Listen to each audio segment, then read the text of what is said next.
Hello friends, welcome back to this channel. दोस्तों, इस video में हम लोग वोडाफोन आइडिया लिमिटेड के ऊपर बातचीत करेंगे, लेकिन आपसे दो रिक्वेस्ट करना चाहूँगा। पहली रिक्वेस्ट कि अगर आपको डीमेट अकाउंट ओपन कराना है तो डिस्क्रिप्शन बॉक्स में एक लिंक है, उसे क्लिक करके आप चाहें तो अप स्टॉक में अकाउंट ओपन करा सकते हैं। दूसरी रिक्वेस्ट ये है कि अगर आप इस चैनल को फाइनेंस मार्केट को फर्स्ट टाइम देख रहे हैं तो सब्सक्राइब करके बेल आइकन को हिट कर लीजिए, ताकि आपको वीडियोज़ की नोटिफिकेशन मिलती रहे और आप सबसे पहले देख पाएंगे।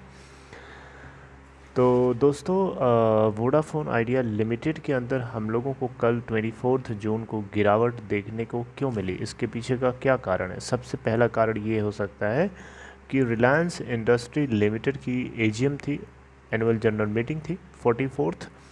और एनुअल जनरल मीटिंग में रिलायंस इंडस्ट्री जो कुछ भी अनाउंसमेंट करता है, उससे वोडाफोन आइडिया के स्टेक होल्डर्स को कहीं ना कहीं एक डर सा लगता है, और उसी डर का रिज़ल्ट हमें देखने को मिला था 24 जून को, कल। समझ रहे हैं?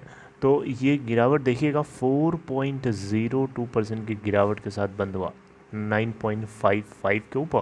हालांकि ओपन प्राइस 10.05 था, आप देख सकते हैं। और लोअर सर्किट इसका लगा था 9.00 का, अपर सर्किट 10.090 का लगा था। हालांकि ये पूरे दिन भर में 10.15 10 रुपये 15 पैसे का हाई बना पाता है, और गिरते गिरते गिरते गिरते फाइनली 4.02% के नीचे जाके बंद होता है। एनएससी टोटल वॉल्यूम देखें तो 28 करोड़ 289.5 मिलियन शेयर्स ट्रेड किए गए, जहां पे डिलीवरी है 30.54%। बीएससी के ऊपर 1 करोड़ 34 लाख 96,779 शेयर्स ट्रेड किए गए। आप देख सकते हैं यहाँ पे बहुत बड़ी क्वांटिटी है। इसके बावजूद भी अगर आप देखें यहाँ पे तो 29.93% की डिलीवरी है। 27,499.77 करोड़ इसकी मार्केट कैप है। देखिए, इस कंपनी के अंदर एक गिरावट कहीं ना कहीं इस बात को दर्शाती है कि फंड रेज नहीं हो पा रहा है टाइमली, जो कि एक बहुत बड़ी कमजोरी की तरह देखा जा रहा है। और ये ऊपर से AGM Reliance industry limited rival, तो डेफिनेटली ये गिरावट लोगों को ऐसा लग रहा था कि ये कहीं ना कहीं जेन्युइन है। अब देखिए, शॉर्ट सेलर्स भी यहाँ पे प्रेशर बनाए रहते हैं सेलिंग साइड से, जिससे कंपनी का स्टॉक प्राइस डेफिनेटली वो नीचे की तरफ भागने लगता है।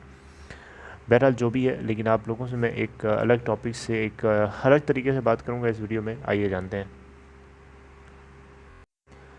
देखिए, अभी से 2 दिन 3 दिन पहले एक आर्टिकल छपी हुई थी इकोनॉमिक टाइम्स में और भी न्यूज़पेपर्स में, जहाँ पे सुनील भारती मित्तल, जो कि आपको पता है एयरटेल के हैं, तो इन्होंने बेसिकली एक आर्टिकल में ये चीज़ मेंशन, इनकी बात जो है कन्वर्सेशन यहाँ पे मेंशन करी गई है।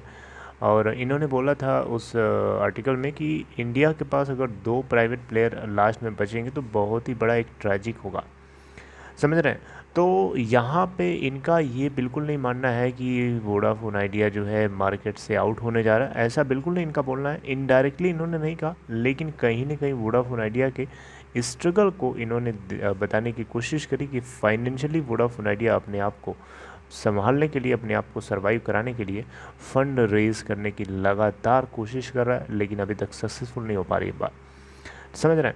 तो कहीं ना कहीं सुनील मित्तल जी को ये लगता है कि इंडिया करंटली 2.5 ऑपरेटर्स के साथ काम कर रहा है।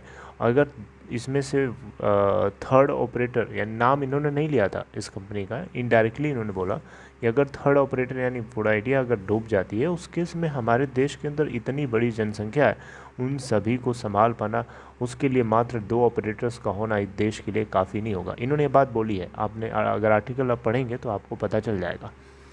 इन्होंने कहा कि इतनी बड़ी पॉपुलेशन को संभालने के लिए एटलीस्ट 3 ऑपरेटर्स का होना बहुत ज़्यादा कंपलसरी है, राइट?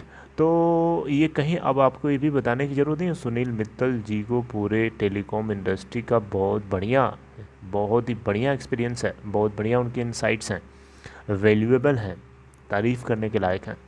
लेकिन इन्होंने इशारों में क्या बोल गए? इशारों में यही बोला कि वोडाफोन आइडिया के फाइनेंशियल कंडीशंस बहुत ही ज़्यादा बुरी है, सरवाइव करने के लिए वो स्ट्रगल कर रही है, और उसका मार्केट में ना होना बहुत ही बड़ा एक दुख होगा, बहुत ही ज़्यादा बड़ा एक ट्रेजिक होगा पूरे इंडियन टेलीकॉम इंडस्ट्री के लिए, राइट? तो देखिए, यहाँ पे सुनील मित्तल के कमेंट को लेकर के अगर हम देखें तो उतना ज़्यादा रियलिस्टिक नहीं है, क्योंकि अभी वोडाफोन आइडिया की सिचुएशन काफ़ी ज़्यादा सुधर रही है सर। बहुत ही ज़्यादा सुधर रही है, और इतना भी ज़्यादा रियलिस्टिक नहीं है उनकी कमेंट्री, समझ रहे हैं। वोडाफोन आइडिया के अंदर इम्प्रूवमेंट हमें देखने को मिल रहा है। ये बात आपको मैं लगातार अलग अलग वीडियोस के जरिए बताने की कोशिश करता हूँ, ताकि आप कोई चीज़ मिस ना करें। अब वोडाफोन आइडिया जो है मोमेंटम गेन कर रहा है। जी हाँ, आपको मैंने बताया था कि वोडाफोन आइडिया की रीच उस जगह पहुंच रही है जहां पे लोग नहीं पहुंचे हैं, ताकि ये रूरल पार्ट से भी लोगों को अपने नेटवर्क पे लेके आए और लोगों को जोड़े, लोगों को कनेक्ट करे, लोगों को ब्रिज करे। जो अर्बन लोग हैं उनको रूरल से और रूरल को अर्बन से, ताकि कोई भी डिजिटल गैप इंटरनेट देश के अंदर ना रहे। समझ रहे हैं बात को। तो इसके अलावा आपको बताया था मैंने कि इसका एग्जाम्पल मैंने आपको एक बेस्ट दिया था, केरला के एक गाँव वाला, आपको अगर याद हो तो मेरी वीडियो के अंदर, समझ रहे हैं। तो इसके अलावा अगर आप देखें तो इस कंपनी के अंदर जो लास्ट के 3 क्वार्टर से हम देख रहे हैं कि लगातार जो है ये डाउनलोडिंग स्पीड में नंबर 1 पोजीशन को गेन करके रखी हुई है। इसके अलावा अपलोडिंग स्पीड में भी कोई पीछे नहीं है, सेकेंड पोजीशन है, मजाक नहीं है। और इसके अलावा अगर आप देखें तो 4G क्वालिटी भी इसकी अच्छी ही है, अच्छा ऐसा नहीं है कि बुरी है, लेकिन कहीं कहीं किसी किसी एरिया में नेटवर्क नहीं आता जहाँ पे इसके टावर्स कम लगे होते हैं, नहीं होते हैं, समझ रहे हैं।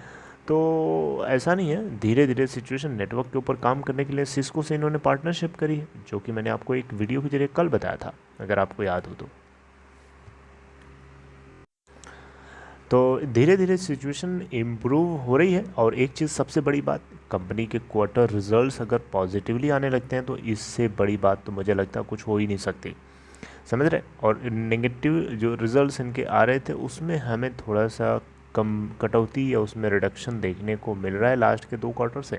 लेट्स सी कि मार्च क्वार्टर का यानी क्वार्टर 4 का डेटा कैसा रहता है और कब इसका रिज़ल्ट आना है, इसके बारे में मेरे को अपडेट अभी तक नहीं पता। अगर आपको पता है तो कमेंट बॉक्स में बता सकते हैं, और वैसे भी पता चल जाएगी आने वाले कुछ दिनों में बहुत जल्दी ही। एंड उम्मीद है होपफुली जो है जून के एंड तक आई थिंक इसका रिज़ल्ट आ जाना चाहिए। और इसके अलावा अगर आप देखेंगे दोस्तों यहाँ पे, तो इस कंपनी के अंदर जो 4G सर्विसेज हैं वो बहुत ही ज़्यादा धमाकेदार है। देखिए आपको बताना चाहूँगा, ये आपको पता भी होगा, वोडाफोन आइडिया अपने कंज्यूमर्स को 4G के नेटवर्क के ऊपर की जो पावर है वो बहुत अच्छे से फील कराता है। अभी ये आपको बात पता होगी कि 4G नेटवर्क के अंदर जो वोडा आइडिया जो आपको प्लान से देता है, उस प्लान में जो बचा हुआ जो डेटा होता है, रोल ओवर, जिसको डेटा रोल ओवर बोलते हैं, ये आपको नेक्स्ट डे स्टोर करने के, सैटरडे वाले दिन के लिए पूरे हफ्ते का स्टोरेज आप यूज़ कर सकते हैं। ऐसा कोई भी नेटवर्क टेलीकॉम ऑपरेटर आपको इस तरीके की सुविधा नहीं देता है। तो क्या ये FUP डेटा को कंज्यूम करने के लिए आपको वीकेंड पे जो मौका दे रहा है, क्या आपको दूसरा कोई ऑपरेटर दे रहा है? नहीं दे रहा है। तो ये एक ऐसा ऑपरेटर है, अकेला ऑपरेटर है जो ऐसा कर रहा है, ठीक है। तो यूनिक इसके एक्शंस है, यूनिक प्लान्स हैं, यूनिक बेनिफिट्स हैं। और टैरिफ में हाइक ना हो पाने की सबसे बड़ी वजह कि competition bottle neck to neck है, जिसकी वजह से ये चीज़ नहीं मटेरियलाइज हो रही है। ओके, तो देखते हैं कि आगे नई सिचुएशन क्या होती है। बहरहाल जो कुछ भी है, कंपनी के अंदर अच्छी परफॉर्मेंस हमें देखने को मिलेगी आने वाले कुछ टाइम में।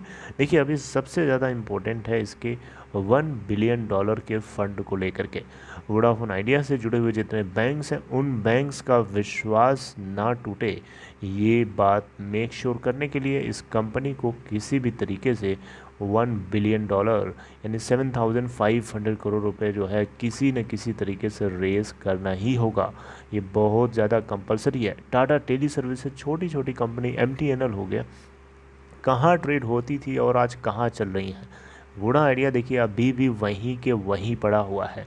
साल भर से इसका प्रमोटर जो है, इस कंपनी के दोनों प्रमोटर 25,000 करोड़ रुपए जो है रेस करने के लिए बात बोल रहे हैं लगातार, लेकिन अभी तक कुछ मटेरियलाइज नहीं हुआ। देखिए थोड़ा सा मुझे भी गुस्सा आता है इस बात को लेकर के कि प्रमोटर्स अपनी जगह एकदम मतलब रिजिड क्यों हो गए।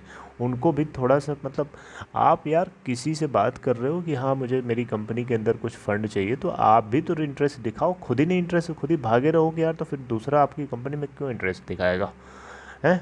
मतलब थोड़ा बहुत तो आप दोनों लोग भी तो थोड़ा सा मिल करके इन्फ्यूज़ करो, ताकि इन्वेस्टर्स को लगे कि हाँ यार ये कर रहे हैं, चलो हम भी करते हैं, हम भी करते हैं, हम भी करते हैं। तब जा कर के कुछ सिचुएशन होती है। आपका घर है और आप ही अपने घर में घुसने से डर रहे हो, तो दूसरा आपके घर में कैसे घुसेगा यार? सिंपल सी बात है। समझ रहे बात को। ये बात जो है सोचता हूँ मैं, थोड़ी सी गुस्सा ज़रूर लगती है, थोड़ा सा मुझे इरिटेशन होता है इस चीज़ को लेकर के। और आप लोगों को क्या नहीं लगता है ऐसा? आप भी मुझे चाहें तो कमेंट बॉक्स में बता सकते हैं। देखिए, अगर अब आप ये बोलेंगे कि इस कंपनी के अंदर सरवाइव करने के चांसेस नहीं हैं, तो मैं आपको बोलूँगा कि आप गलत बोल रहे हैं। समझ रहे बात को?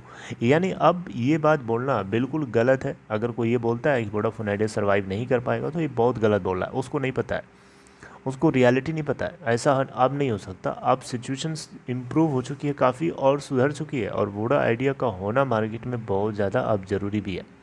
पहले भी था और अब और ज़्यादा है, क्योंकि डिपेंडेंसी बढ़ रही है, लोगों का कंजम्पशन बढ़ रहा है, लोग डिपेंड ज़्यादा हो रहे हैं, ज़्यादा से ज़्यादा लोग डिजिटल हो रहे हैं। तो उनको सर्व कौन करेगा?